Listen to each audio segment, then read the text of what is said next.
Halo amigos parantos kumaha damangos, kembali lagi di Gayakin Movie yang akan melanjutkan season kedua dari serial Nurario no Mago, dimana pada awal season kedua ini akan menceritakan munculnya musuh-musuh baru plus masa lalu dari Nurarihyun.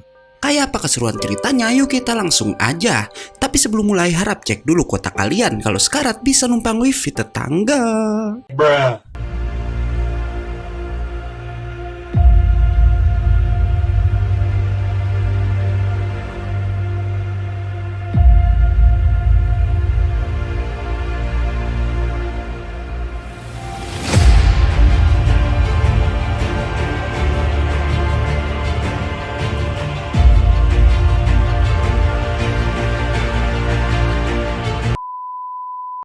Season kedua dimulai dengan memperlihatkan flashback Rikuo kecil yang saat itu sedang berjalan-jalan bersama ayahnya. Namun di sana akhirnya sang ayah dibunuh oleh seorang gadis.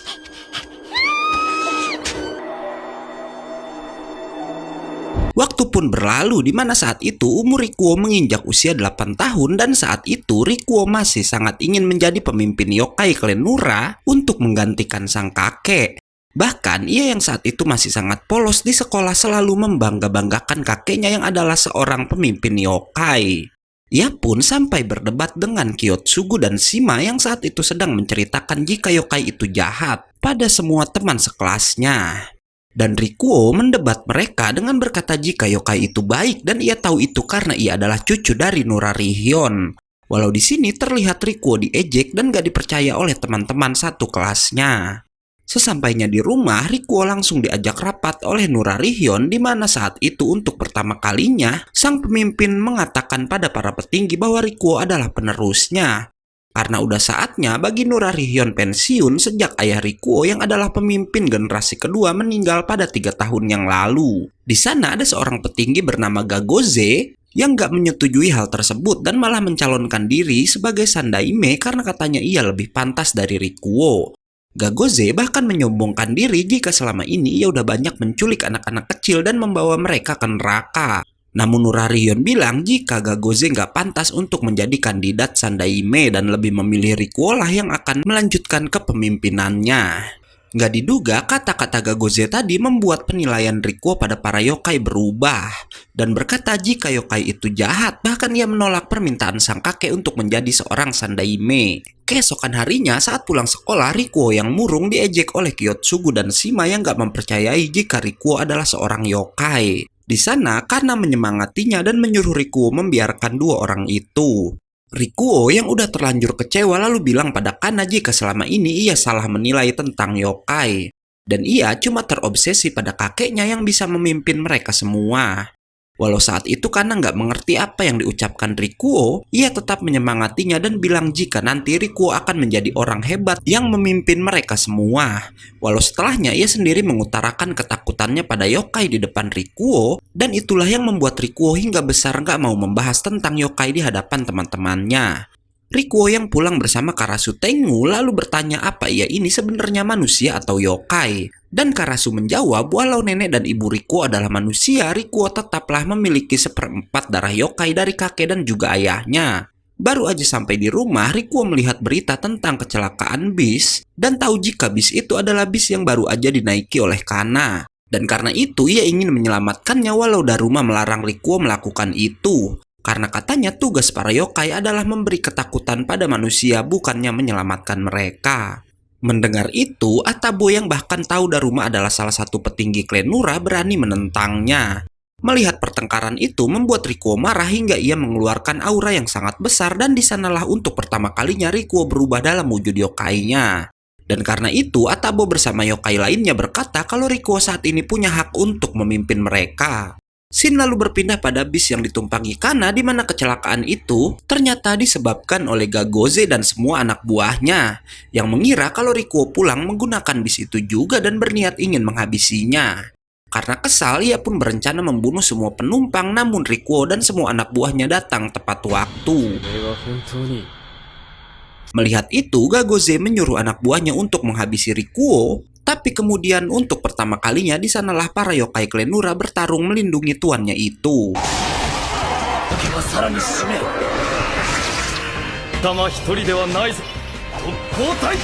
Gagoze yang menyaksikan anak buahnya dibantai mencoba melukai para penumpang. Beruntung Rikuo berhasil mencegah hal itu. Rikuo pun lalu berjanji jika ia akan menjadi pemimpin yang memerintah para yokai klan Nura dan juga seluruh dunia untuk nggak menyakiti manusia lagi.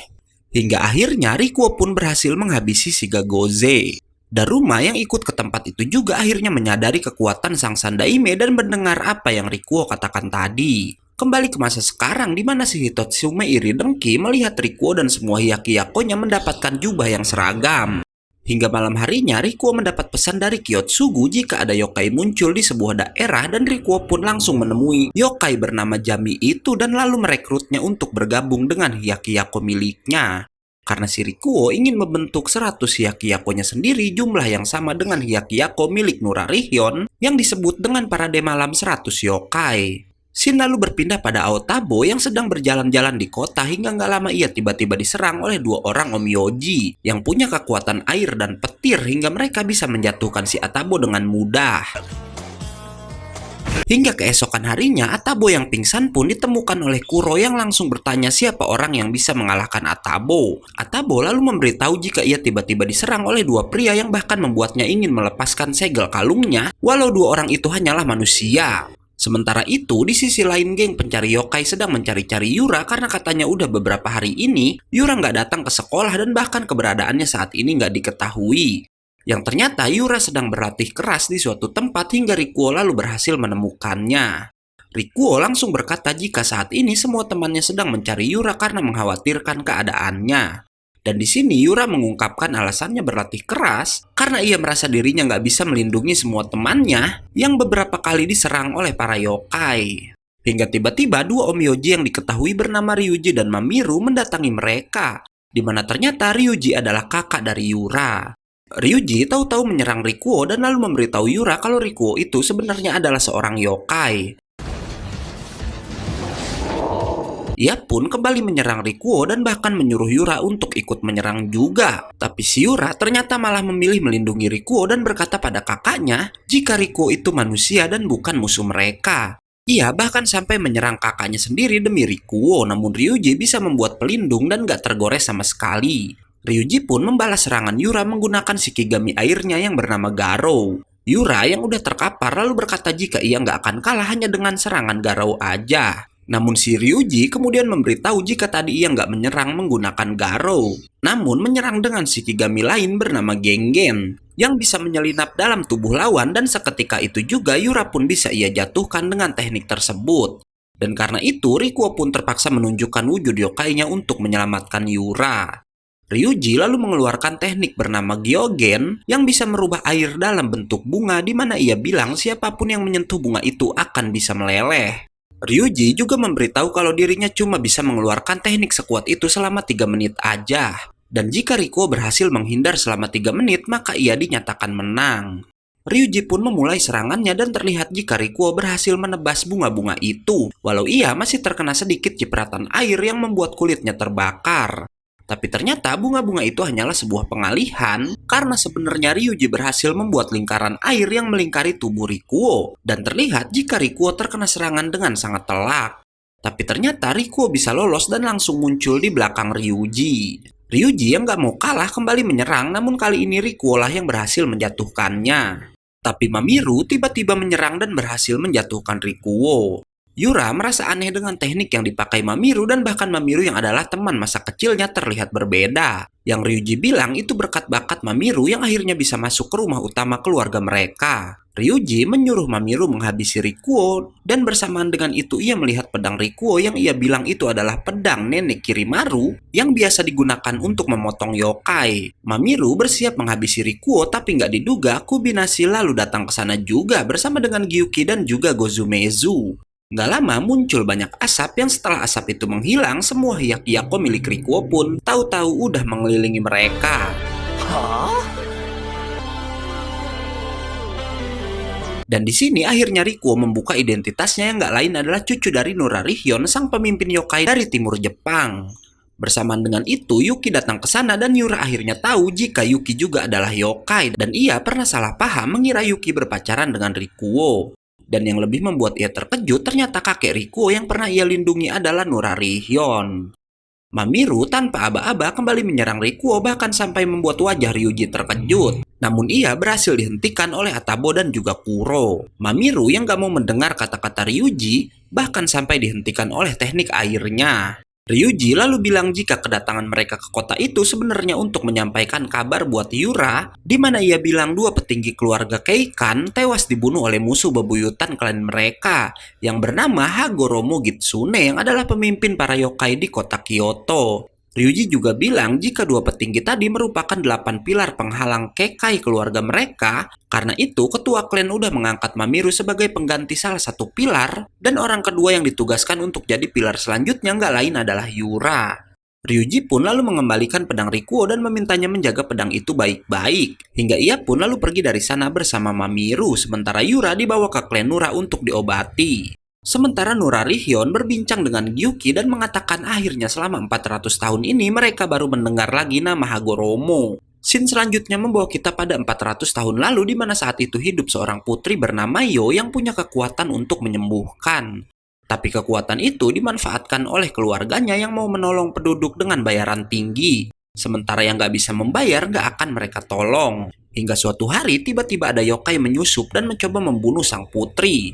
Beruntung pengawalnya bisa menghabisi yokai tersebut, di mana si pengawal yang berasal dari klan Keikan berkata jika akhir-akhir ini muncul yokai-yokai yang disebut Ayakashi, di mana mereka selalu mengincar organ-organ manusia dan pemimpin mereka tinggal di Osaka. Dan ternyata Putri Yo menjadi incaran para Ayakashi karena mereka percaya jika memakan hati sang putri, mereka akan mendapatkan kekuatan yang luar biasa. Dan karena itu, si pengawal memberikan sang putri sebuah pedang yang katanya bisa menjadi lebih kuat jika membunuh yokai.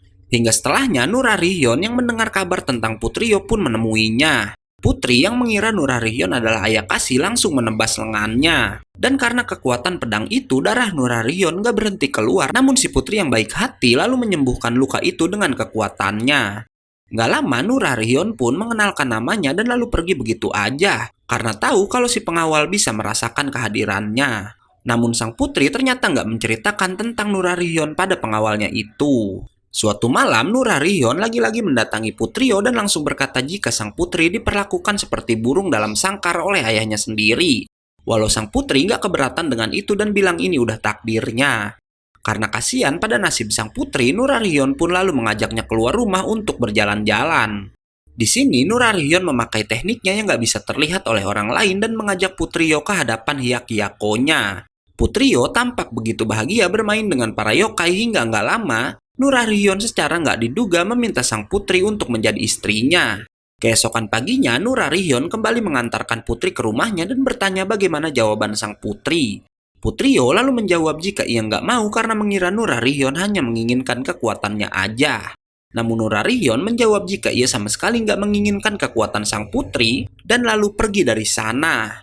Siang harinya datang dua orang menghadap ayah Putri Yo dan membawa uang banyak untuk melamar sang putri jadi selir dari pemimpin mereka.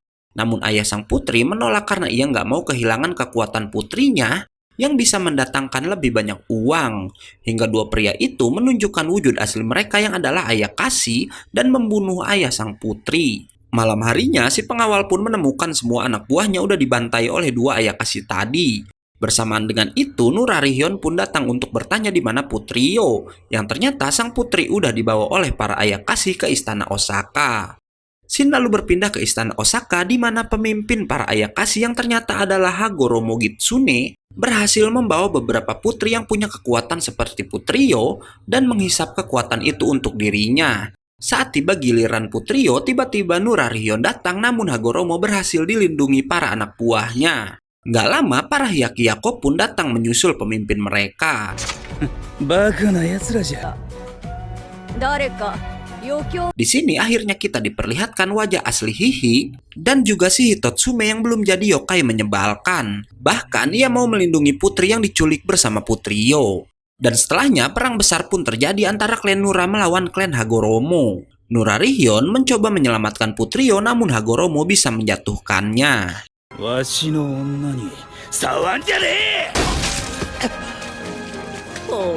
Shin lalu berpindah pada si pengawal yang menemui pemimpin keluarga Keikan yang bernama Hidemoto untuk meminta bantuan menyelamatkan Putri Yo. Si Hidemoto yang ternyata pernah bertemu dengan Nurarihyun lalu bersedia membantu karena katanya Nurarihyun gak akan sanggup mengalahkan Hagoromo seorang diri. Dalam perjalanan, Hidemoto memberitahu si pengawal kalau Hagoromo itu bukan yokai biasa, karena ia bisa bereinkarnasi dengan merasuki tubuh manusia sebagai wadahnya. Namun karena itu, ia cuma bisa hidup dengan umur pendek seperti manusia, dan setelahnya akan menunggu wadah yang cocok dan akan terlahir kembali.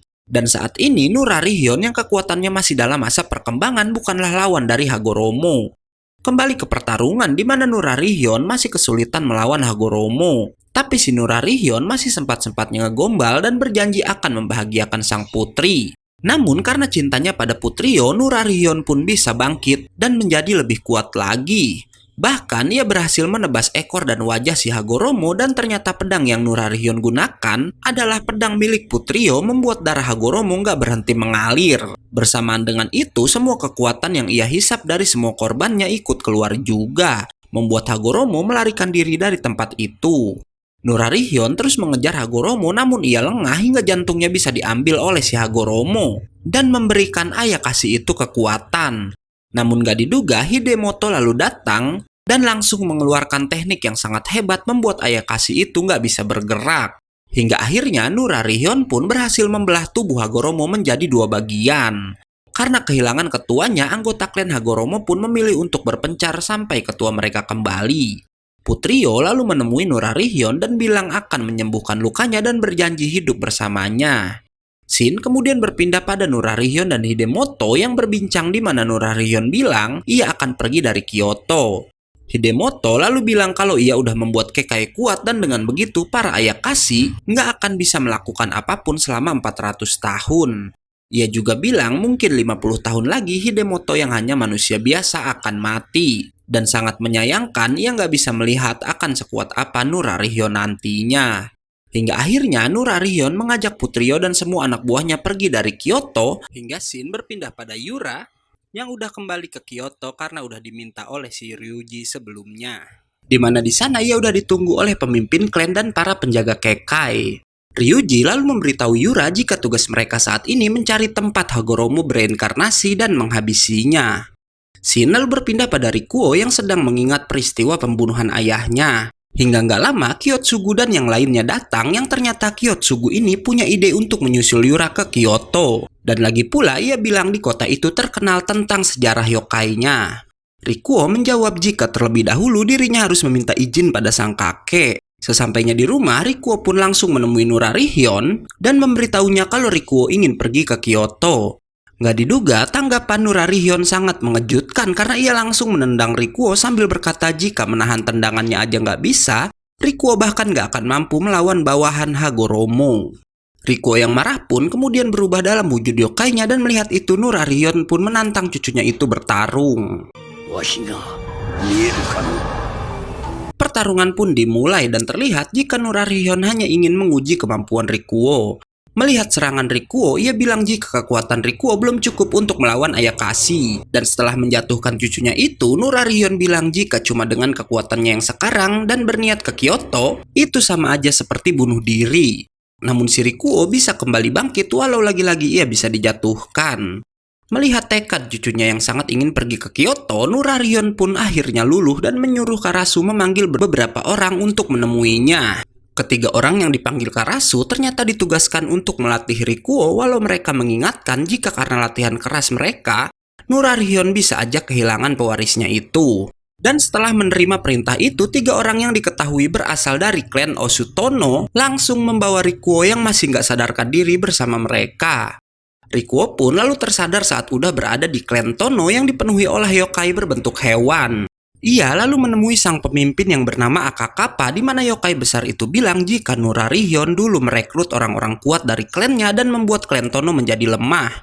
Maka dari itu Akakapa sangat membenci si kakek. Ia pun lalu menyuruh anak buahnya untuk menunjukkan Rikuo yang katanya akan dijadikan pekerja pemula. Yang ternyata sang Sandaime diminta untuk mencuci pakaian dan memotong kayu bakar. Karena tugas itu, si Rikuo malah berniat melarikan diri, namun saat tiba di sebuah jembatan, ternyata jembatan itu hanyalah sebuah ilusi membuat Rikuo terjun bebas ke bawah jurang. Beruntung ada seseorang yang menyelamatkannya, di mana yokai bernama Itaku itu bilang jika Rikuo nggak menguasai kekuatan untuk menghancurkan ketakutan, maka selamanya ia akan terjebak di desa Tono. Hingga Itaku, si Kame Itachi pun pergi dari sana dengan Rikuo yang terus mengejarnya dan minta diajari kekuatan menghancurkan ketakutan yang Itaku bilang tadi. Sebelum lanjut, Mimin jelasin tentang kekuatan ketakutan ya gengs. Dimana itu adalah kekuatan spesial dari yokai dan tiap yokai punya kekuatan ketakutan yang berbeda-beda satu sama lain. Dimana Itaku lalu membawa Rikuo melihat latihan dua yokai yang sedang bertarung, dan salah satu yokai lalu mengeluarkan kekuatan ketakutannya yang adalah sebuah teriakan. Itaku lalu mengenalkan Rikuo pada semua yokai yang sedang menjalani latihan. Hingga nggak lama, semua yokai itu ingin melihat kekuatan ketakutan apa yang Rikuo punya. Rikuo lalu mengingat kata-kata kakeknya dan kemudian bisa menggunakan kekuatan ketakutan milik Nurarihyun yang dapat membuat Rikuo nggak terlihat. Kalau kalian ingat, Nurarihyun memakai kekuatan ini buat ngalahin Kame Itachi yang pernah nyerang Yura ya guys. Melihat kekuatan Rikuo itu, Itaku bilang jika ia yang akan melawan si Rikuo. Itaku pun lalu menunjukkan ketakutannya di mana ia bisa menyalurkan kekuatan itu pada senjatanya dan menyerang secara asal hingga membuat pohon-pohon di sekeliling arena itu roboh seketika.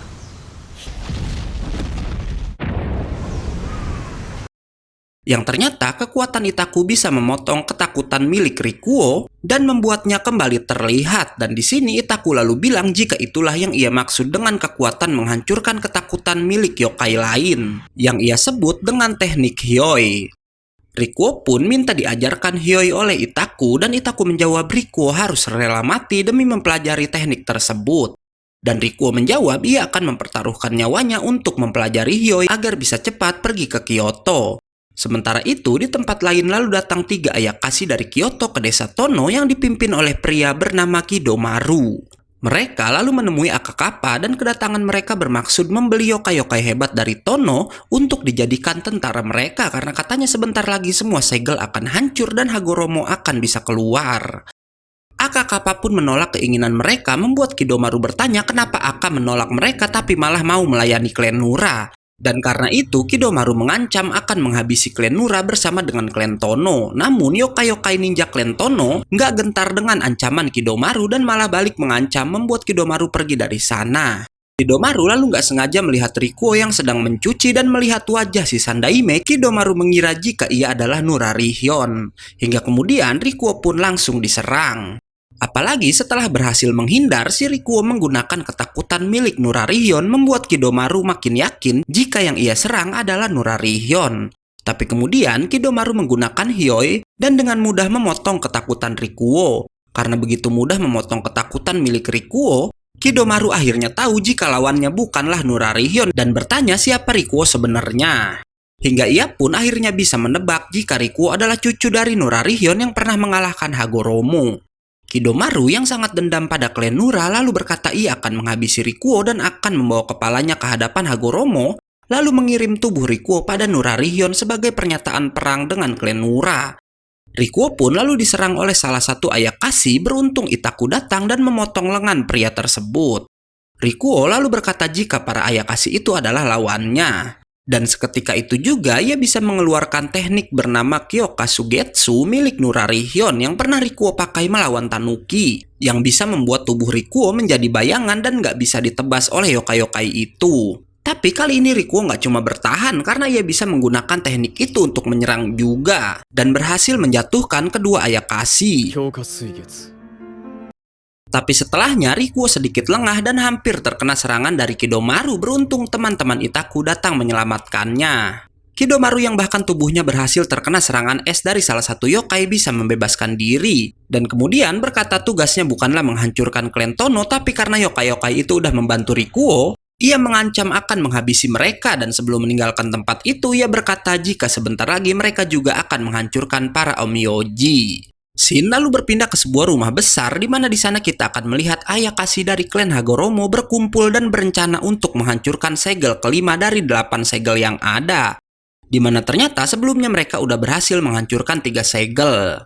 Jadi guys, mereka ini harus menghancurkan 8 segel dalam hitungan mundur karena sebelumnya udah menghancurkan segel ke-8, 7, dan ke-6. Jadi sekarang giliran segel kelima yang harus dihancurkan. Nggak hanya itu, kumpulan yokai ini juga menyatakan perang besar pada para Onmyoji. Hingga akhirnya kita diperlihatkan sosok reinkarnasi dari Hagoromo Kitsune yang ternyata adalah gadis pembunuh ayah Rikuo mengajak semua anak buahnya menuju tempat segel kelima berada. Mereka pun akhirnya sampai di sana dan berencana membunuh Onmyoji penjaga segel tersebut. Tapi ternyata Onmyoji penjaga segel itu juga seorang ilmuwan yang berhasil menciptakan sebuah obat di mana ketika ia meminum obat tersebut tubuhnya berubah menjadi besar guys. Dan kemudian berpose bak binaragawan. Walau kenyataannya pria itu bisa dihabisi Hagoromo dengan sangat mudah. Hingga akhirnya Hagoromo bisa membuka segel yang merupakan sebuah pasak kayu buatan Hidemoto di masa lalu. Setelahnya mereka pun langsung menuju ke tempat segel keempat dan begitu segelnya dibuka ternyata di sana terkurung salah satu anak buah Hagoromo yang bernama Gasadokuro. Yang kemudian Hagoromo bawa bersamanya. Kepanikan pun melanda klan Keikan karena udah hancurnya 5 segel dan hanya tinggal 3 lagi sampai Hagoromo bisa bergerak dengan bebas. Di sana juga ada penjaga segel ketiga bernama Masatsugu yang nampak tenang walau selanjutnya adalah giliran dia yang akan didatangi oleh Hagoromo. Selain Masatsugu, di sana juga ada penjaga segel kedua bernama Pato dan penjaga segel pertama bernama Akifuse. Di mana ketiganya mempunyai rencana daripada menunggu Hagoromo mendatangi mereka, lebih baik ketiganya bersatu melawan Hagoromo di kuil Rokukinji tempat segel ketiga berada. Dan bener aja saat rombongan Hagoromo mendatangi kuil tersebut, Masatsugu berhasil mengurung Hagoromo seorang diri dalam kekai buatannya, sementara semua anak buah si Hagoromo nggak bisa masuk dalam kekai tersebut. Pato pun kemudian berhasil mengikat tubuh si rubah menggunakan shikigaminya. Akifuse lalu berkata jika Hagoromo nggak mungkin bisa bebas dari kekai Fukuju buatan Masatsugu dan shikigami terkuat milik Pato. Sedangkan ia sendiri lalu menunjukkan senjatanya yang berupa tombak bernama Kiko yang katanya adalah senjata terkuat milik para Onmyoji. Namun Hagoromo malah terlihat santai dan mengejek kemampuan para Onmyoji muda tersebut. Bahkan setelahnya Gasadokuro berhasil menembus kekai Fukuju bersamaan dengan Hagoromo yang bisa menghancurkan shikigami milik Pato. Dan kemudian berkata pada Akifusa jika ia ingin melihat kemampuan tombaknya. Akifusa pun lalu mengaktifkan kekuatan tombaknya yang terlihat seperti hidup dan bersatu dengan tubuhnya hingga merubah penampilan si Akifusa sendiri. Shin lalu berpindah pada Rikuo yang terus berlatih bersama Itaku di mana Itaku bilang ketakutan milik Rikuo sangatlah menarik. Hingga nggak lama teman Itaku yang bernama Awashima memberi kabar pada Rikuo jika para Onmyoji udah dibantai satu persatu. Rikuo pun lalu menemui Akakapa untuk berterima kasih karena klan Tono udah bersedia melatihnya. Ia juga bilang jika 8 tahun lalu Hagoromo lah yang mungkin udah membunuh ayahnya dan karena itulah ia ingin ke Kyoto untuk melihat wanita itu sekali lagi.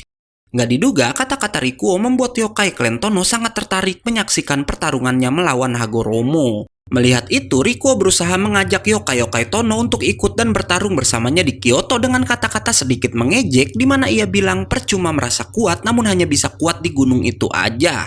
Dan gak ada orang di luar klan Tono yang mengakuinya.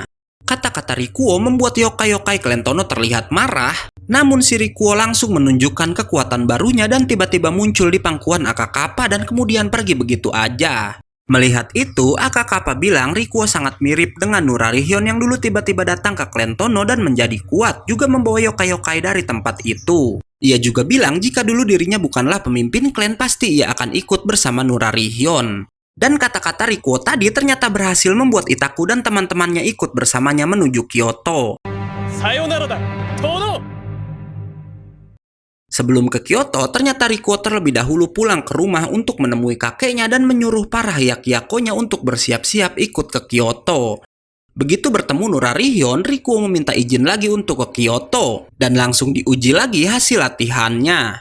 Karena Rikuo bisa menghindari serangan Nurarihyun menggunakan ketakutannya, Nurarihyun pun akhirnya mengizinkan cucunya itu untuk pergi ke Kyoto dan berpesan ketika sampai di Kyoto langsung temuilah Hidemoto.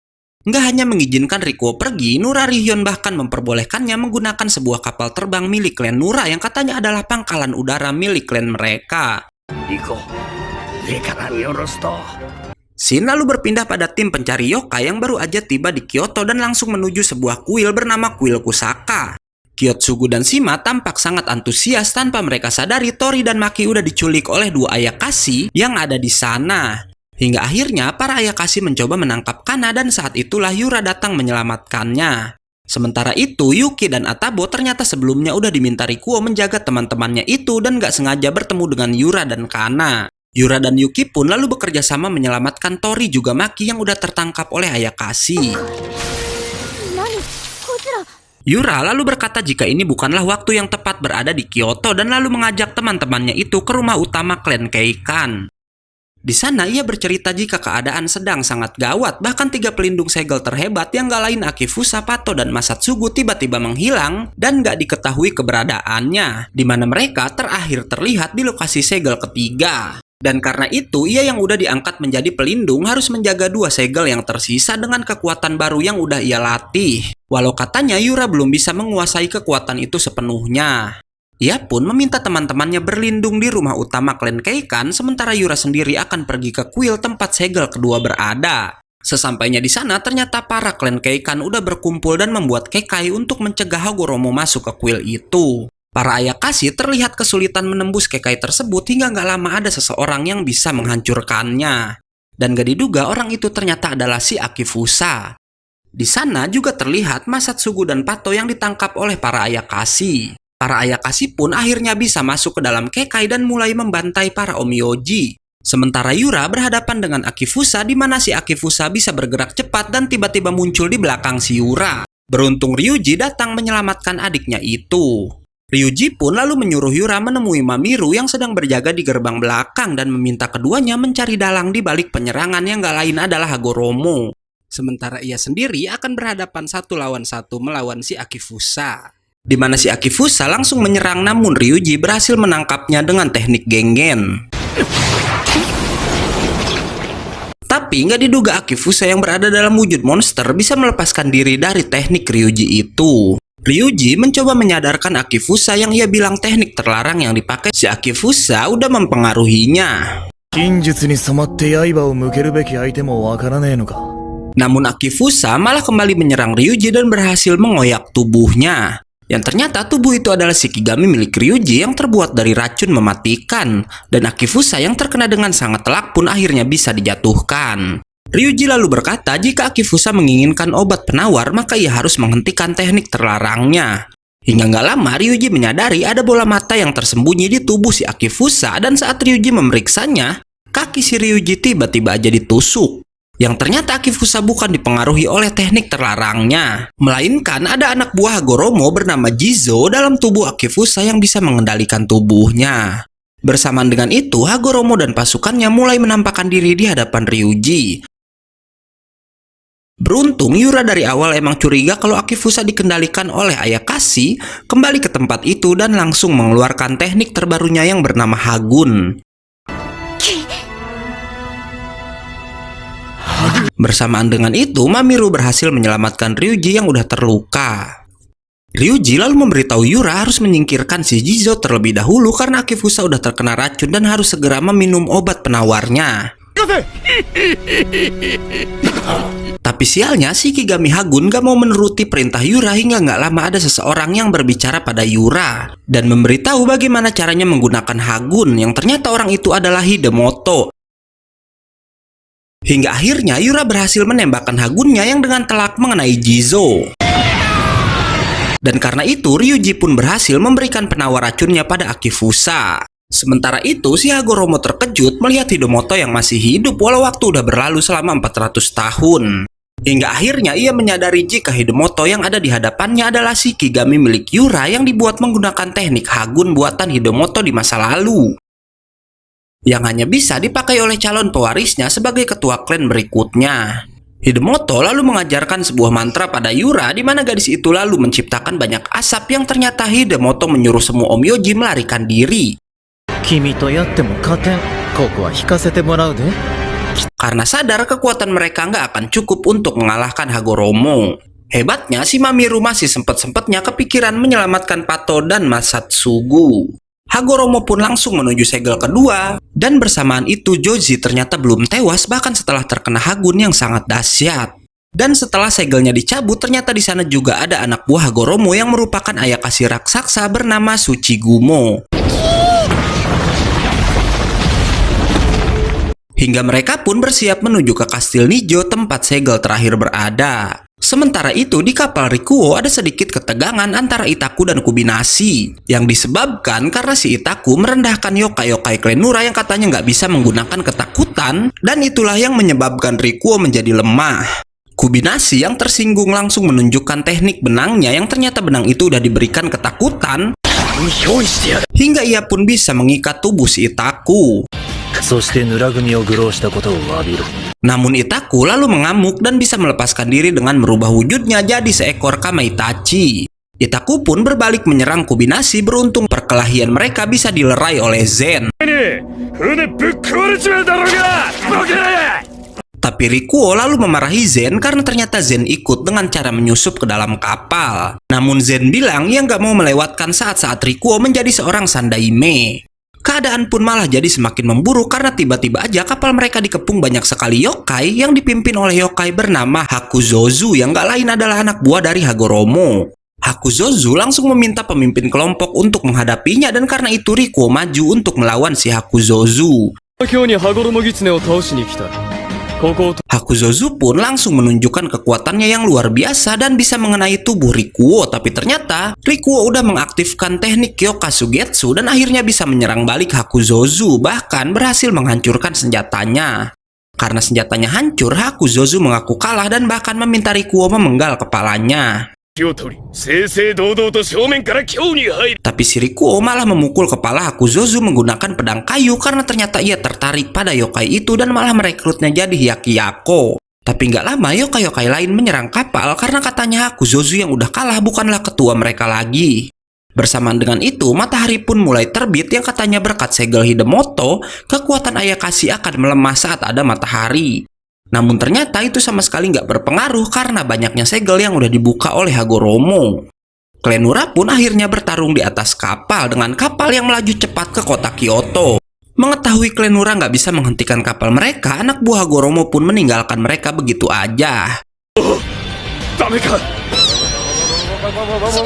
Shin lalu berpindah pada Hagoromo yang berbincang dengan anak buahnya yang bernama Kyokotsu, di mana mereka punya rencana membuat dunia baru di Kyoto dengan menyingkirkan para manusia. Dan Hagoromo bilang ia akan membuat dunia ideal untuk dirinya dan juga anaknya. Kembali pada Rikuo yang masih kesulitan menghentikan kapalnya, beruntung mereka melihat sungai dan akhirnya bisa mendarat dengan selamat di sungai tersebut berkat kekuatan Soe yang bisa menahan laju kapalnya. Rikuo lalu turun dari kapal. Bersamaan dengan itu Hakuzozu meminta maaf karena nggak bisa bergabung, tapi ia memberitahu Rikuo harus pergi ke tempat segel pertama berada. Setelah itu Hakuzozu pun pergi dari sana. Sementara itu di klan Keikan, Hidemoto mengumpulkan semua anggota klannya dan menceritakan tentang Hagoromo yang berencana melahirkan bayinya di Istana Nijo, di mana konon bayi itu bukanlah manusia ataupun Ayakashi. Tapi itu adalah kesempatan mereka mengalahkannya saat si Hagoromo sedang melahirkan. Dan untuk mengalahkannya dibutuhkan dua hal. Yang pertama adalah Hagun milik Yura dan satu lagi adalah pedang yang bisa menebas yokai yang gak lain adalah Nenek Kirimaru yang saat ini ada di tangan Rikuo. Shin lalu berpindah pada Rikuo dan pasukannya yang udah mulai memasuki Kyoto dan mengalahkan beberapa Ayakashi yang menyerang penduduk. Klan Nura dan klan Tono bersatu melawan para Ayakashi tersebut. Dan berkat itu Rikuo bisa terus melangkah menuju segel pertama berada. Mereka akhirnya tiba di sebuah kuil dan di sanalah Rikuo akhirnya didatangi oleh Hidemoto.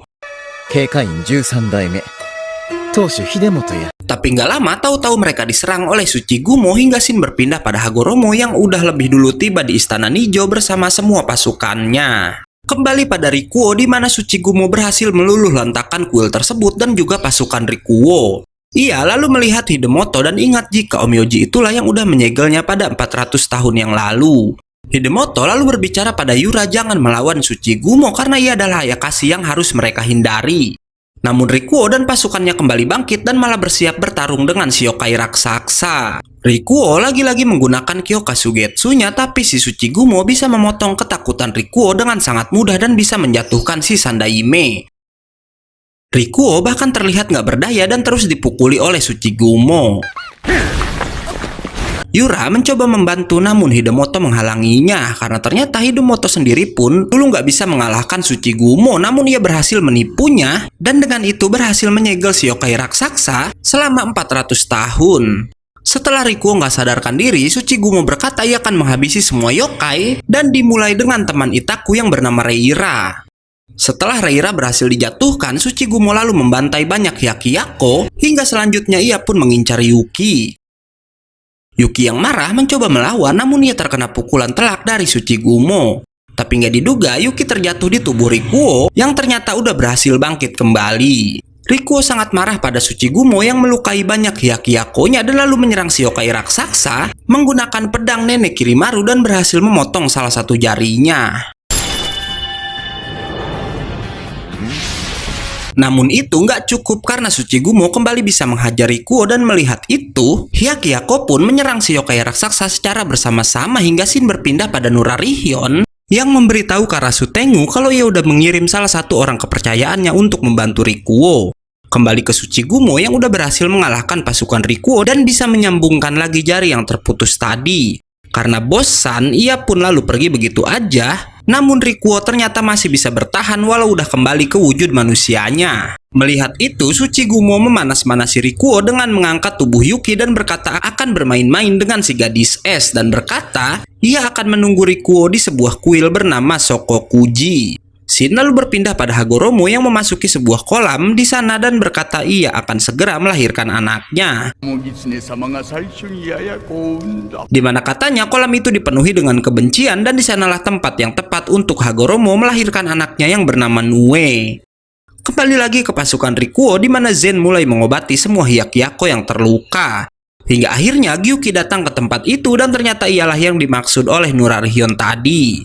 Sementara itu, sebelum melahirkan, Hagoromo menyuruh dua anak buahnya yang bernama Ibaraki dan Sokera untuk mengumpulkan banyak hati manusia. Kembali pada Rikuo yang baru aja tersadar dan ditemani oleh Gyuki, di mana si Gyuki langsung menunjukkan ketakutannya hingga nggak lama ada yokai lain yang ternyata datang bersama Gyuki. Gyuki lalu berkata kalau ia akan mengajarkan teknik baru pada Rikuo dengan cara mengajak Rikuo bertarung secara langsung. Di lain tempat, tampak jika keadaan Kyoto semakin parah karena Hagoromo yang udah menguasai segel di istana Nijo. Hidemoto lalu mengajak para Hyakyako menuju istana walau tanpa Rikuo. Yang tentu aja Hyakyako menolak permintaan Hidemoto itu, namun Kejuro menyemangati teman-temannya dan berkata ini semua mereka lakukan untuk Rikuo juga dan menunjuk Kubinashi sebagai pemimpin sementara. Namun si yokai benang saat itu udah hilang entah kemana. Kubinashi ternyata jalan sendirian karena kecewa ia nggak bisa melindungi tuannya. Kembali pada Rikuo yang terkejut melihat kekuatan Gyuki yang sebenarnya. Di mana Gyuki bilang kekuatan Hyakyako tergantung kekuatan pemimpinnya. Karena semakin kuat sang pemimpin, maka akan semakin kuat juga prajuritnya. Dan karena itu Gyuki akan melatih sebuah teknik agar Rikuo bisa memperkuat semua anak buahnya. Dan untuk melakukan itu, Rikuo harus bisa melampaui kekuatan kakek dan juga ayahnya. Rikuo lalu menjawab bagaimana ia bisa melampaui mereka sedangkan darahnya seperempat manusia biasa. Gyuki lalu memberitahu jika era terkuat klan Nura bukanlah pada masa pemerintahan Nurarihyun, melainkan saat kepemimpinan Nidaime atau generasi kedua yang gak lain adalah ayah Rikuo. Di mana ternyata ayah Rikuo mempunyai setengah darah yokai Nurarihyun dan setengah darah manusia dari putri Yo. Sambil menyerang Rikuo, Gyuki kembali memberitahu jika dulu ayah Rikuo mengakui sisi yokai dan manusianya secara bersamaan dan itulah yang menjadikan dia kuat. Hingga kemudian yokai tua yang datang bersama Gyuki ikut menyerang Rikuo dan Shin kembali berpindah ke kota di mana para Ayakashi udah memulai perburuan hati manusianya. Di sana, Kubinashi mencoba menyelamatkan salah satu penduduk walau kemudian ia dikeroyok 3 Ayakashi sekaligus.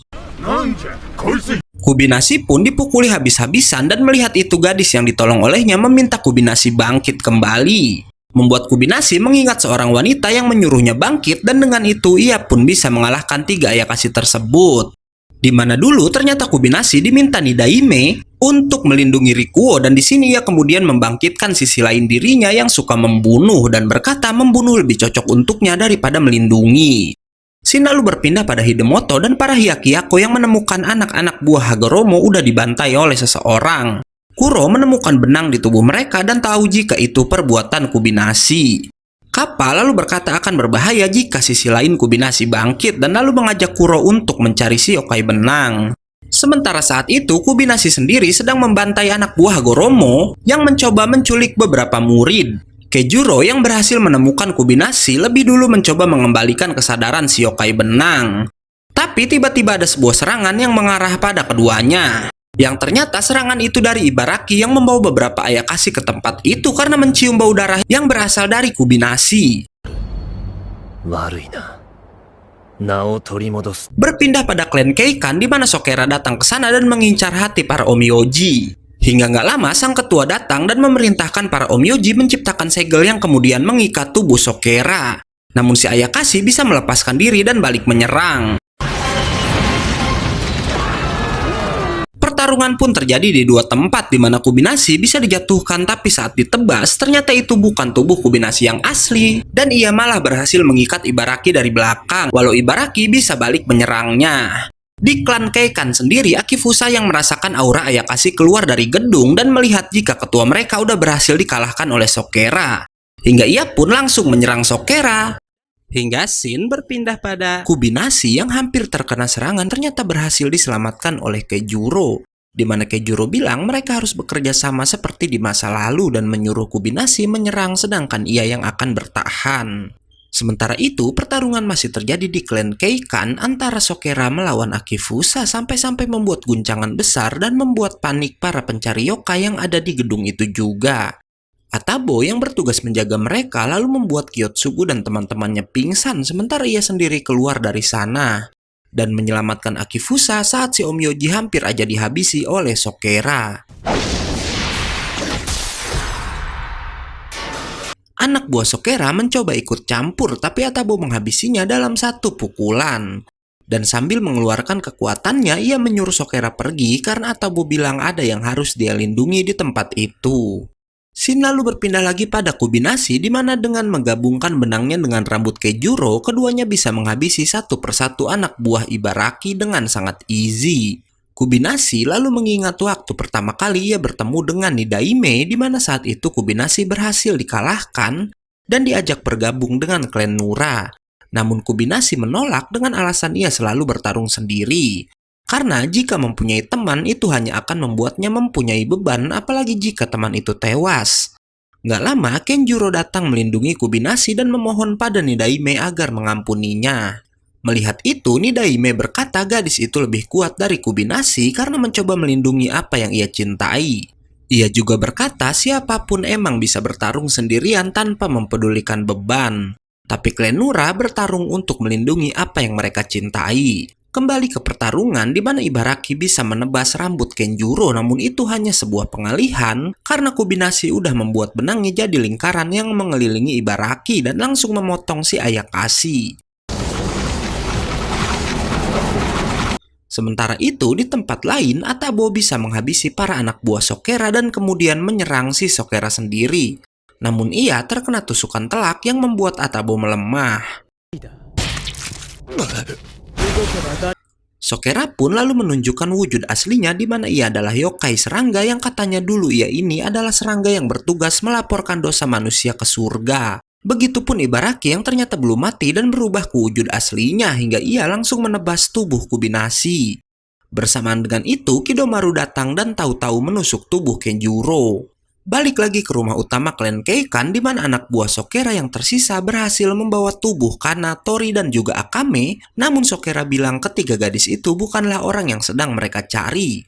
Ia pun lalu bertanya pada si ketua di mana sang pengguna Hagun. Dan karena Yura saat ini nggak berada di sana, ia pun langsung menebas ketua dari klan Keikan itu. Ia pun lalu mencoba membunuh Kana, namun Atabo bangkit dengan melepaskan segel kalungnya, hingga Atabo bisa mengalahkan Sokera. Dan setelah Sokera jatuh, ia meminta Akifusa membantunya melawan para Ayakashi. Sementara itu, si Kubinashi hampir tewas di tangan Ibaraki, tapi kemudian ada seseorang yang kembali memasang segel di sana. Yang nggak lain adalah Hidemoto yang datang bersama Yura. Hidemoto bilang kalau ia udah kembali memasang 3 segel yang udah dibuka oleh Hagoromo. Membuat Kidomaru marah dan Hidemoto pun meminta Yura untuk menghadapinya. Sekilas kita akan diperlihatkan Rikuo yang udah terkapar karena diserang si yokai tua di part kemarin. Hingga kembali lagi pada Yura yang menyerang Kidomaru, namun si Kido berhasil menebas semua serangan Yura hingga berhasil mencekik si gadis Onmyoji. Tapi lagi-lagi sang kakak membantu menggunakan Gengennya. 演技が下手すぎてドキドキしたぞ。 Selanjutnya giliran Mamiru yang menyerang menggunakan petir dan bisa menjatuhkan Kidomaru. Sementara Ibaraki diserang tiba-tiba oleh Kurotabo. Saat para Ayakashi lengah, Kappa membawa kabur Kubinashi dan Kejuro menggunakan portal airnya, dan melihat itu Ryuji juga langsung melemparkan Yura. Dan setelah itu Ryuji, Kuro, dan Mamiru pun ikut melarikan diri dari sana. Shin lalu berpindah ke tempat Gyuki di mana Gozumezu merasa aneh karena ternyata yokai tua yang bersama Gyuki adalah yokai yang berasal dari Kyoto.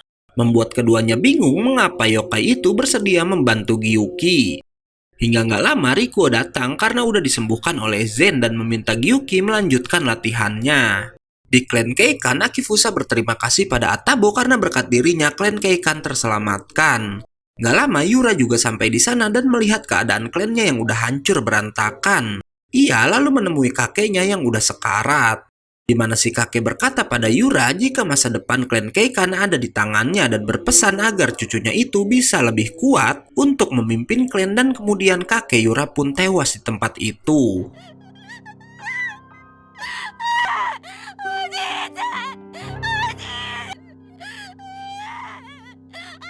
Yura menangisi kematian kakeknya sampai ia tertidur, dan karena itu Hidemoto pun auto menghilang. Shin kembali pada Rikuo yang sedang makan malam dengan Zen dan Gozumezu, tapi nggak lama banyak yokai yang datang dan langsung mengepung mereka semua. Yang Zen kira itu adalah bagian dari latihan yang diberikan oleh Gyuki. Sementara Gyuki sendiri berbincang dengan si yokai tua kalau ia sedang memberi waktu istirahat pada Rikuo. Di sini akhirnya kita diberitahu asal-usul si kakek yang ternyata adalah dulu tangan kanan dari Hagoromo. Namun sejak kehadiran Jizo, posisinya digantikan di mana ia berkata Jizo udah memanipulasi pikiran semua anak buah Hagoromo. Gyuki pun bertanya apa Jizo memanipulasi pikiran Hagoromo juga. Dan si kakek menjawab kalau pikiran Hagoromo itu nggak bisa dikendalikan oleh siapapun. Sampai si kakek juga bingung kenapa Hagoromo ingin terus melanjutkan tujuannya yang udah gagal pada 400 tahun yang lalu. Dan di sini ia yang udah dibuang oleh Hagoromo sangat dendam sampai nggak mau mengakui kelahiran anak Hagoromo. Dan lalu memberitahu Gyuki jika ia udah mengirim anak buahnya pada Rikuo untuk merebut pedang nenek Kirimarunya. Mendengar itu, Gyuki yang khawatir pada Rikuo segera pergi ke tempat Sandaime berada karena ia bilang kekuatan Rikuo saat ini nggak akan bisa mengalahkan para anak buah si kakek. Sementara itu, si Zen yang diminta Rikuo melarikan diri seperti Gozumezu menolak melakukan itu karena Zen bilang ia yang udah bersumpah setia pada Rikuo ingin bertarung bersama. Mendengar itu, Rikuo meminta Zen mengeluarkan ketakutannya yang berupa sayap beracun. Setelah itu terjadi keanehan karena pedang nenek Kirimaru ternyata bisa menyerap kekuatan dari ketakutan milik Zen, yang seketika bisa menebas anak buah si kakek dalam satu kali serangan. Dan Rikuo akhirnya mengerti apa yang dimaksud Gyuki jika kekuatan pemimpin dan Hyakuyakonya adalah satu. Gyuki lalu menjawab jika kekuatan itu berasal dari rasa percaya dan ingin saling melindungi, yang membuat kekuatan Hyakuyako dan pemimpinnya saling terhubung. Rikuo lalu berterima kasih pada Gyuki karena selama ini ia emang selalu menyelesaikan masalah sendirian. Nggak sampai di situ, Gyuki memberi Rikuo ujian terakhir di mana si Sandaime harus bisa memotong ketakutannya. Hingga Shin berpindah pada Tsuchigumo yang masih menunggu kedatangan Rikuo di sebuah kuil. Tanpa ia sadari, klan Tono diminta Gyuki untuk menunggu Rikuo di dekat kuil. Tapi Itaku yang sangat dendam karena Tsuchigumo udah melukai Reira berkata jika Rikuo nggak datang sampai tengah malam maka klan Tono lah yang akan menghadapi Tsuchigumo. Dan ternyata sebelum ke kuil, Rikuo kembali ke kapal untuk mengajak semua Hyakuyakonya yang menunggu di sana untuk berperang melawan para Ayakashi. Kepanikan pun langsung melanda Joji yang mendapat kabar jika para Ayakashi yang berjaga di semua kuil yang segelnya udah dibuka oleh Hagoromo dibantai oleh sekumpulan yokai. Dan gak salah lagi, kumpulan yokai itu adalah Rikuo bersama Hyakuyakonya yang setelah membantai Ayakashi di beberapa kuil lalu mendatangi tempat Tsuchigumo berada. Saat pertarungan akan terjadi, Yuki yang nggak tahu kekuatan Rikuo udah berkembang melindungi tuannya karena ia nggak yakin Rikuo bisa mengalahkan Tsuchigumo. Dan karena itu ia ingin bertarung bersama. Tapi Rikuo berkata Yuki nggak perlu melindunginya lagi dan hanya diminta pinjami keinginan dan kekuatan dari Yuki dan setelah itu percayakan semuanya pada Rikuo. Mendengar itu, Yuki pun mengeluarkan ketakutannya yang kembali bisa bersatu dengan pedang nenek Kirimaru dan akhirnya pedang nenek Kirimaru yang berubah menjadi pedang es bisa mengenai lengan Tsuchigumo. Tsuchigumo yang bahkan gak terluka setelah terkena serangan Rikuo lalu menyuruh si Sandaime maju untuk menghadapinya lagi. Ia bahkan sampai menghancurkan kuil karena saking senangnya ada orang yang bisa melawan dirinya. Ia pun lalu membuat jaring pelindung agar gak ada seorang pun yang mengganggu pertarungan mereka. Hingga akhirnya Tsuchigumo menyerang Rikuo sambil berkata selama 1000 tahun baru Rikuo yang membuatnya serius. Awalnya Rikuo kewalahan karena serangan bertubi-tubi dari Tsuchigumo. Beruntung dengan ketakutan milik Nurarion membuat Rikuo bisa bertahan dari serangan itu. Hingga gak lama Yuki dan Zen lalu ikut masuk dalam arena pertarungan. Tsuchigumo meremehkan Rikuo dengan berkata jika cuma 2 Hyakyako nggak akan bisa mengalahkannya. Dan gak diduga Itaku lalu datang dan bilang Klentono siap untuk jadi kekuatan Rikuo. Sebelum bertarung mereka sempet-sempetnya meributkan ketakutan siapa yang akan dipakai oleh Rikuo. Lucunya Yuki yang mengira ia yang paling spesial dari semua Hyakyako karena ia kira cuma dia sendiri aja yang bisa bergabung dengan Rikuo, merasa malu dan malah kabur dari sana. Sementara mereka berdiskusi, Tsuchigumo lalu menyerang dan dihadang oleh Itaku.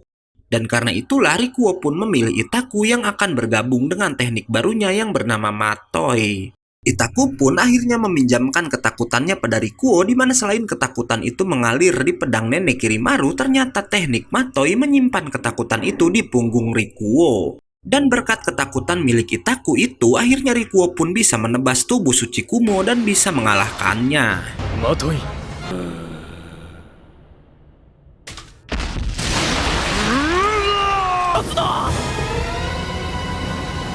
Shin lalu berpindah pada Hagoromo di mana nggak diduga Nurarion mendatangi si rubah dan langsung bertarung dengannya.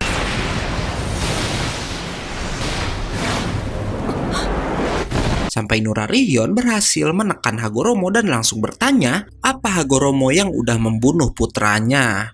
Hagoromo menjawab jika ia emang membunuh semua orang yang akan jadi penghalang semua impiannya. Dan mendengar itu, Nurarion berniat pergi dari sana karena ia bilang ia datang cuma untuk memastikan aja jika emang benar Hagoromo lah pembunuh Nidaime. Sementara yang akan membalas kematian pemimpin generasi kedua dari klan Nura itu adalah anak si Nidaime sendiri yang gak lain adalah Rikuo. Tapi sebelum Nurarion pergi, ia dikejutkan oleh suara seseorang yang ternyata berasal dari perut Hagoromo di mana Nue meminta hati manusia lagi pada ibunya itu. Melihat itu, Nurarion yang tadinya mau pergi dari sana berubah pikiran dan ingin mencegah kelahiran Nue. Karena ia bisa merasakan ketakutan yang dahsyat dari bayi tersebut. Tapi nggak diduga Ibaraki tiba-tiba menebas Nurarion dari belakang. Hingga kemudian Nurarion dikelilingi oleh semua anak buah Hagoromo. Kita kembali ke Rikuo di mana Tsuchigumo ternyata belum mati walau tubuhnya udah terbelah 2. Ia lalu berkata jika selain Rikuo ada satu orang lagi yang bisa mengalahkannya pada 1000 tahun yang lalu. Dan orang itu nggak lain adalah Nue.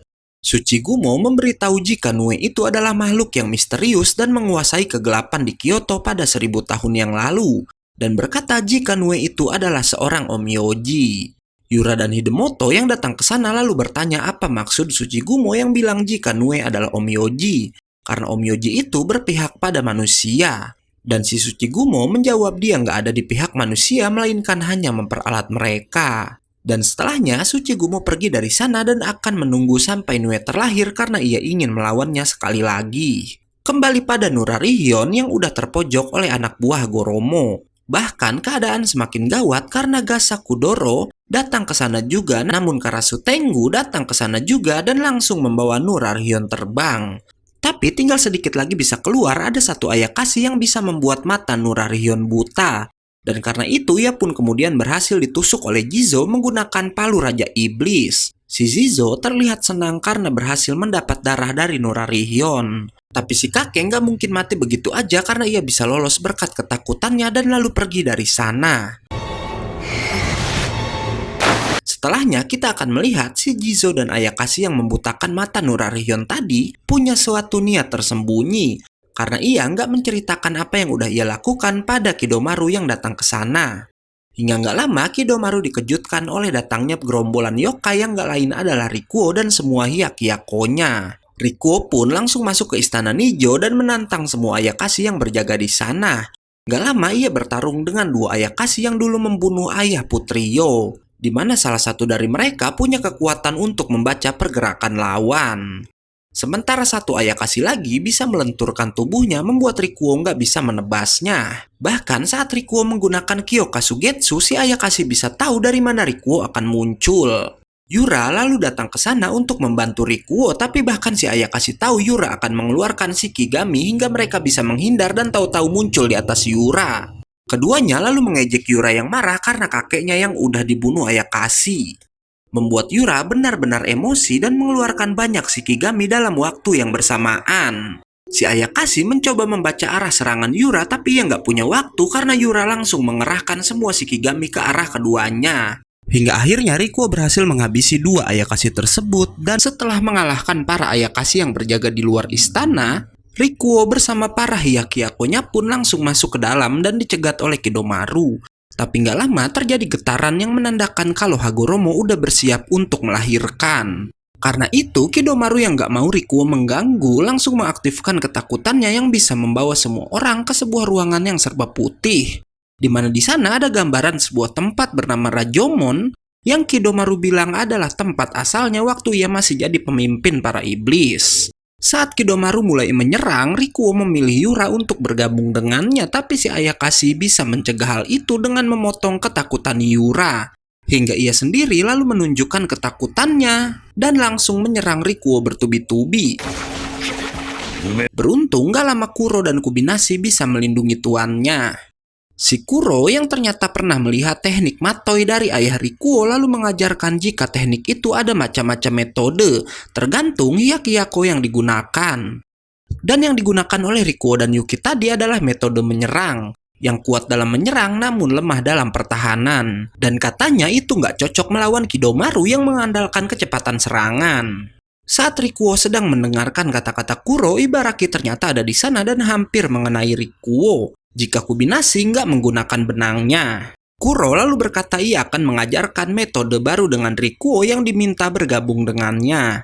Berbarengan dengan itu, Kidomaru bersiap mengeluarkan teknik terkuatnya untuk menghabisi Rikuo. Tapi saat ia menyerang, Rikuo udah bergabung dengan Kurotabo dan kali ini metode Mato yang digunakan kuat dalam pertahanan dan sekaligus bisa dipakai menyerang.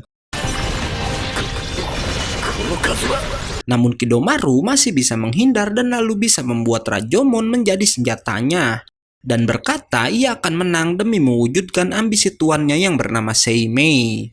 Yura bertanya-tanya siapa Seimei yang baru aja disebut oleh Kidomaru. Bukankah calon tuan mereka itu bernama Nue? Di sini Hidemoto menjelaskan kalau dulu Seimei adalah nama dari seorang omyoji legendaris. Dan nama lengkapnya adalah Abe no Seimei. Kidomaru pun langsung menyerang Rikuo menggunakan Rajomon, tapi dengan menggunakan ketakutannya ia bisa muncul di belakang Kidomaru dan menusuknya menggunakan kekuatan Kurotabo. Kidomaru yang udah berhasil dikalahkan lalu berkata jika ia udah cukup mengulur waktu dan bener aja setelahnya Rikuo dan Hyakyako kembali ke istana di mana saat itu Hagoromo udah berhasil mengeluarkan telur raksasa yang selama ini ada di dalam perutnya. Hingga nggak lama telur itu menetas dan mengeluarkan sesosok bayi raksasa dan Hagoromo bilang ini udah saatnya para manusia masuk ke dalam kegelapan yang akan ia ciptakan. Dan lalu memerintahkan para anak buahnya untuk menghabisi klan Nura, klan Tono, dan para omyoji yang datang untuk mengganggu mereka. Hidemoto tahu jika Hagoromo menyuruh anak buahnya menyerang untuk melindungi Nue. Dan ia berkata mungkin saat ini Nue belum berada dalam bentuk sempurnanya dan belum bisa bertarung. Maka itu mereka harus cepat memusnahkan bayi raksasa tersebut menggunakan Hagun dan nenek Kirimaru. Karena itu Rikuo mengajak Yura ke tempat Nue berada sementara mereka berdua dilindungi para Hyakyako yang melawan anak buah Hagoromo. Tanpa mereka ketahui ternyata si Akifusa udah lebih dulu sampai di tempat Hagoromo. Akifusa langsung menyerang si rubah untuk melindungi kota Kyoto walau ia tahu jika dirinya bukanlah lawan dari Hagoromo. Tapi ternyata Akifusa yang ditusuk oleh Hagoromo adalah Shikigami milik Ryuji yang kemudian menjadi air. Bersamaan dengan itu, Mamiru menyerang tapi Hagoromo bisa menjatuhkannya. Dan di sini kita akan melihat sekali lagi tipuan Ryuji karena sebenarnya ia mengincar Nue dengan segel kayu yang akan menusuk tubuh si bayi raksasa. Tapi sialnya si Tsuchigumo datang dan menghentikan segel kayu tersebut. Hagoromo yang marah mencoba membunuh Ryuji, beruntung Rikuo datang dan udah bergabung dengan Kurotabo. Rikuo lalu teringat wajah Hagoromo dan benar ia adalah wanita yang udah membunuh ayahnya. Di sisi lain, Kyokotsu bersama Gasadokuro mencoba membantu Hagoromo, namun Soei bisa menahan si tengkorak raksasa agar nggak mengganggu pertarungan sang Sandaime. Kyokotsu mencoba menyerang Soei dengan ularnya, namun Yuki kemudian membekukan ular-ular tersebut. Kembali pada Rikuo yang berhadapan langsung dengan Hagoromo, di mana Rikuo meminta si rubah mengingat apa yang udah ia lakukan pada ayahnya. Dan terlihat jika rubah itu nggak mengingat pernah membunuh Nidaime. Sementara Tsuchigumo menyuruh keduanya bertarung sementara ia yang akan menjaga Nue. Karena seperti yang kita tahu, si Tsuchigumo mengharapkan kelahiran Nue cuma karena ia ingin bertarung sekali lagi dengan anak Hagoromo tersebut. Hagoromo lalu mengeluarkan senjatanya yang berupa kipas besar dan langsung menghancurkan tempat Rikuo berdiri. Sambil berkata ia akan memusnahkan seluruh keturunan Nurarihion yang dibencinya. Tapi ternyata Rikuo berhasil menghindar, bahkan ia bisa menyelamatkan Ryuji dan Yura yang ada di sana juga. Dan karena itu Ryuji memutuskan untuk membantu Rikuo melawan Hagoromo bersama Yura dan juga Mamiru. Hagoromo lalu berhasil menghancurkan 1000 pedang milik Kurotabo, dan karena itu si Kuro memberitahu jika ia akan menahan semua ekor Hagoromo di waktu yang tepat. Dan setelah itu Rikuo harus menebasnya menggunakan nenek Kirimaru. Sementara itu di bawah terjadi pertarungan lain di mana Itaku bekerja sama dengan Kubinashi melawan Ibaraki. Sementara Awashima membantu Yuki dan Soei melawan Kyokutsu. Gak hanya itu, dua kappa dari klan Tono dan klan Nura bersatu melawan para Ayakashi walau mereka kalah jumlah. Namun kemudian datang bantuan dari anak-anak Karasu yang sedang mencari ayah mereka dan juga Nurarihion. Hingga gak lama keduanya muncul dari kolam tempat si kappa berada. Berpindah lagi pada Rikuo yang berduel dengan Hagoromo hingga ia bermaksud menusukkan pedangnya pada tubuh si rubah, namun Hagoromo bisa menahan nenek Kirimaru menggunakan kipasnya. Hingga Hagoromo mengeluarkan sebilah pedang dan menebaskannya pada tubuh Rikuo.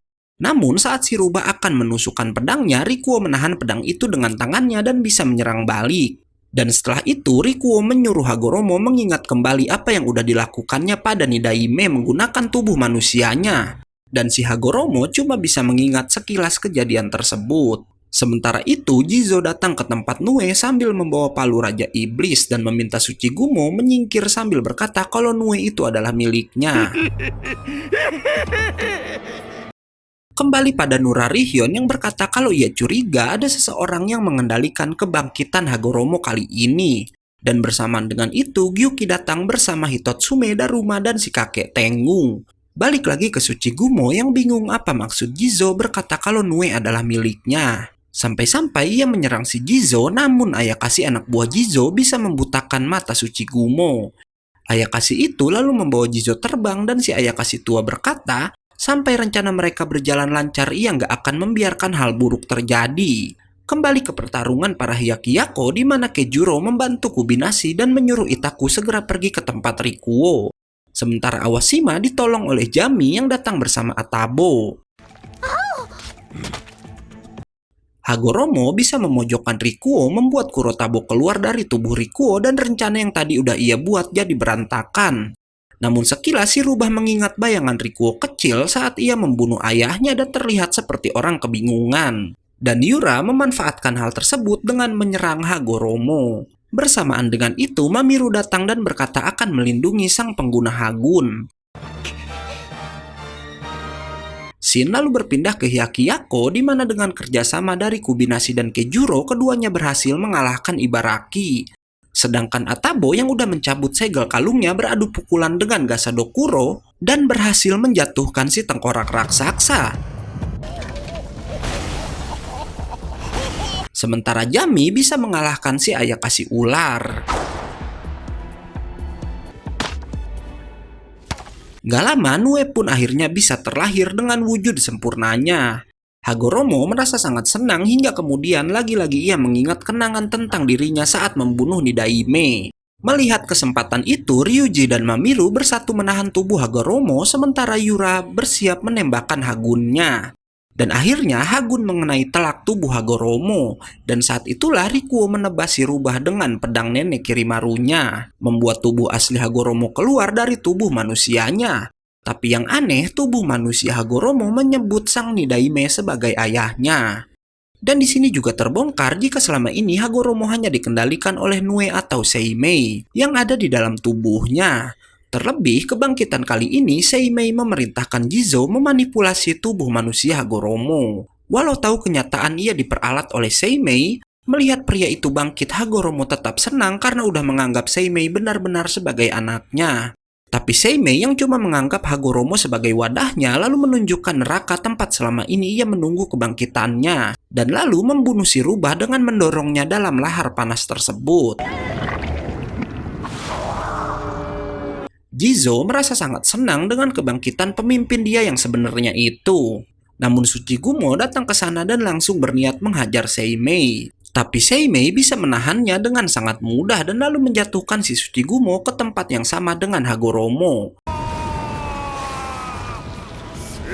Jizo lalu memberikan palu Raja Iblis pada tuannya itu, di mana Seimei dengan sekali tebasan aja bisa menghancurkan sebagian kota Kyoto. Ia lalu memuji kinerja Jizo yang mempunyai nama asli Sanmoto Gorozaemon, di mana semua klan Nura terkejut saat mendengar nama itu. Kuro lalu bercerita jika Sanmoto adalah yokai yang pernah dikalahkan oleh Nidaime dan dikenal sebagai yokai pemimpin 1000 kisah di Edo. Di sini juga terlihat semua anak buah Hagoromo bingung dengan apa yang udah terjadi. Sanmoto lalu berkata pada Seimei kalau sekarang namanya adalah Jizo, karena bagian Sanmoto yang ada padanya hanya tinggal mata yang ada di kepala si Jizo. Karena Nidaime udah memotong tubuh Sanmoto terpisah jadi 100 bagian. Jizo juga mengaku jika selama ini ia udah menghipnotis semua anak buah Hagoromo. Tanpa disadari, Yura udah berhasil naik ke sana dan bersiap menembak, namun Jizo bisa menjatuhkannya. Tapi Rikuo lalu menusuk tubuh Jizo karena ia tahu jika Jizo lah dalang dibalik pembunuhan ayahnya. Ia pun lalu menyerang Seimei, tapi hanya dengan satu jari aja Seimei bisa menahan pedang Rikuo dan kemudian menghancurkan nenek Kirimaru. Namun saat Seimei akan menghabisi Rikuo, tubuh manusia Hagoromo melindungi si Rikuo, dan setelahnya keduanya diselamatkan oleh Nurarihyun. Rikuo lalu bertanya kenapa tubuh manusia Hagoromo sempat memanggil Nidaime dengan sebutan ayah, dan bertanya apa mungkin gadis itu adalah kakaknya. Nurarihyun pun mulai bercerita jika dulu sebelum menikahi ibu Rikuo yang adalah manusia, Nidaime pernah menikah dengan yokai bernama Yamabuki Otome. Namun karena nggak bisa mempunyai keturunan, Yamabuki terpaksa meninggalkan Nidaime dan nggak pernah terdengar kabarnya lagi. Karena itu juga Nurarihyun bilang gadis yang ada di hadapan mereka nggak mungkin kakak Rikuo. Di tengah kebingungan, Seimei akhirnya menceritakan masa lalunya saat ia masih berada di neraka dan didatangi Sanmoto yang baru aja dikalahkan Nidaime. Sanmoto bilang kalau Nidaime bisa menjadi ancaman untuk kebangkitan Seimei sendiri. Dan karena itu ia punya rencana membunuh ayah Rikuo tersebut. Seimei lalu menjawab nggak mungkin bisa membunuh si Nidaime dengan mudah.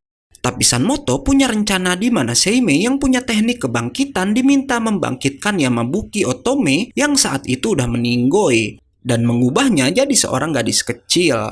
Dan dengan digabungkan dengan teknik manipulasi pikiran milik Sanmoto, ia menanamkan kenangan palsu pada tubuh Yamabuki, di mana ia membuat gadis itu percaya kalau ia adalah putri dari Nidaime bersama Yamabuki.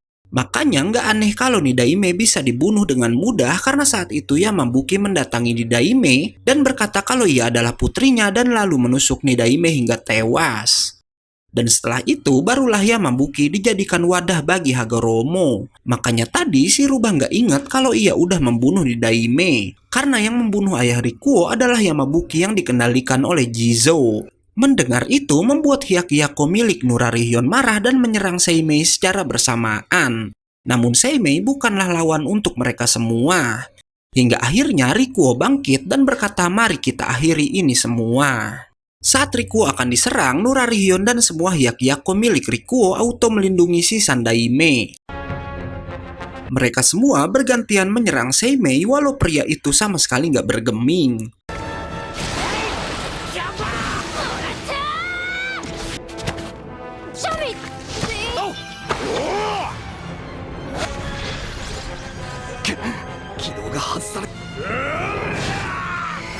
Dan dengan satu kali serangan balasan aja, Seimei bisa memporak-porandakan tempat para yokai berada. Beruntung semua Hyakyako dan Rikuo bisa menghindari serangan dahsyat tersebut. 百鬼夜行の Melihat itu, Seimei sangat marah dan berkata akan menghancurkan siapapun yang udah menghalangi jalannya. Nurarihyun lalu memberikan pedangnya karena pedang Rikuo sebelumnya udah hancur. Saat Rikuo menyerang, semua Hyakyako dan klan Tono ikut menyerang bersamanya. Tapi serangan kemudian terhenti karena Rikuo yang memimpin serangan bisa dijatuhkan. Seimei lalu mengayunkan palu Raja Iblis untuk mengakhiri semuanya. 終わりだミツ Bersamaan dengan itu, si Jizo ternyata belum mati, guys. Saat si ayah kasih tua yakin jika klan Nura nggak bisa menghindar dari serangan dahsyat Seimei tadi, Rikuo kembali muncul dan mengaktifkan teknik Matoi di mana kali ini semua Hyakyako diminta bergabung dengannya. 俺たちの Hingga kemudian Rikuo langsung menebas tubuh Seimei dengan kekuatan seluruh Hyakyako miliknya. Serangan Rikuo mengenai Seimei dengan sangat telak sampai tercipta ledakan yang dahsyat. Tapi si Seimei ternyata nggak terlihat tergores sedikit pun. Seimei lalu bersiap menghabisi Rikuo, tapi hal mengejutkan lalu terjadi. Karena serangan Rikuo sebelumnya ternyata berhasil menghancurkan lengan si Seimei. Seimei lalu berkata jika tubuhnya belum bisa sepenuhnya beradaptasi dengan dunia ini dan memutuskan untuk mundur sementara melalui gerbang neraka yang ia buat. Ia juga mengajak semua anak buah Hagoromo bergabung dengannya. Di mana Ibaraki nggak pakai mikir panjang langsung mengikutinya, disusul oleh Kidomaru dan yang lainnya. Sebelum pergi, Seimei berkata ia dan Rikuo secepatnya akan bertemu lagi dan akhirnya menghilang. Sementara Kyokotsu ternyata nggak ikut karena ia lebih berpihak pada Hagoromo. Yamabuki lalu berbicara pada Rikuo jika ia sangat mirip dengan ayahnya, dan jika ia mempunyai keturunan dengan Nidaime, pasti anak itu akan seperti Rikuo hingga kemudian Yamabuki pun tewas di tempat itu. Di sana Rikuo akhirnya berkata pada Nurarihyun jika ia ingin jadi lebih kuat untuk memimpin klan Nura sebagai seorang Sandaime. Dan setelahnya anak-anak buah Hagoromo yang setia membawa tubuh Yamabuki bersama mereka. Karena Kyokotsu percaya kalau Hagoromo bisa bereinkarnasi kembali. Melihat pertarungan tadi, Hyakyako senior, terutama Hitotsume, berkata mungkin karena kejadian tadi ia akan mulai mengakui Rikuo. Setelah semua selesai, Nurarihyun berbincang dengan Hidomoto, di mana si Omyoji bilang dengan tubuh Seimei yang sekarang mungkin ia akan kembali menyerang dalam waktu 1 tahun lagi. Sementara Rikuo meminta Yura mengantarnya pada Akifusa untuk meminta memperbaiki pedang nenek Kirimarunya, karena si Akifusa ini sangat berbakat dalam membuat senjata. Bahkan Rikuo meminta membuat pedang yang lebih hebat untuk bisa mengalahkan Seimei di pertarungan yang akan datang. Scene selanjutnya akan memperlihatkan Rikuo yang bermimpi bertemu Nidaime dan juga Nurarihyun, yang mempercayakan klan Nura pada pemimpin generasi ketiga tersebut. Dan saat terbangun, Rikuo udah ditemani oleh ibunya yang berkata Rikuo terlihat bahagia saat tertidur tadi. Hingga season kedua ditutup oleh rapat besar klan Nura yang menyatakan perang pada Seimei, dan di sini Rikuo akhirnya diangkat jadi pemimpin dan menyuruh semua Hyakyako-nya bersiap, lalu season kedua pun selesai. Oke, karena videonya udah habis, gue gak undur-undur dan gak yakin movie ya, pamit. Bye-bye.